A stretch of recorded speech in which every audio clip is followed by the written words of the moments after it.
Desde entrega na Zamboanga City Integrated Port Services Incorporated o ZIPSI, el operación del Passenger Terminal Alinapantalan local, cuántos cambios y mejoramiento ya introducí a ver más puede ofrecer de calidad servicio con mga pasajero na terminal.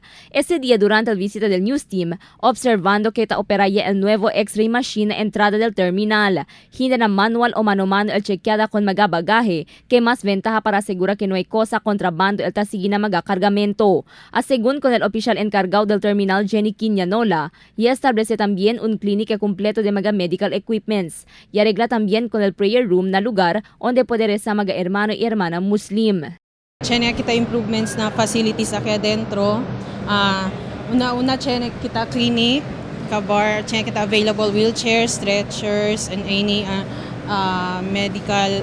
other medical equipment para man assist kita diaton passengers in case tiene mga emergency. Operational ya daton X-ray machine, so alegre kami kay pwede kita man diaton security agi adentro. So inspection del bagahe through baggage X-ray machine ya, hindi manual. Además, visible también al lugar 3 mga flat screen TV, haber tiene que entretener mga pasajero mientras espera con el llegada de lancha. Y establece también adentro del terminal mga tienda de comida y mga las cosas. Y arregla también según con el 7 units del aircon, haber más frío y confortable mga pasajero na terminal. Fuera con este y arregla también según con el magasilla na lugar. Actualmente tiene 750 seating capacity el terminal de pasajero na Pantalan. Repair kami L7 units, 7.5 tonner air conditioning units. Por eso frío LR.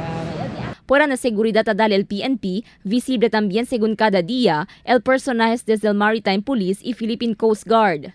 Según pa con Quiñanola, preparado también sila en tal caso tiene que enseguida suspende viaje de lancha o barco el mga shipping lines. Tiene según sila el information counter, quien ta informa con mga pasajero en tal caso tiene que suspende viaje de lancha por causa na mal tiempo.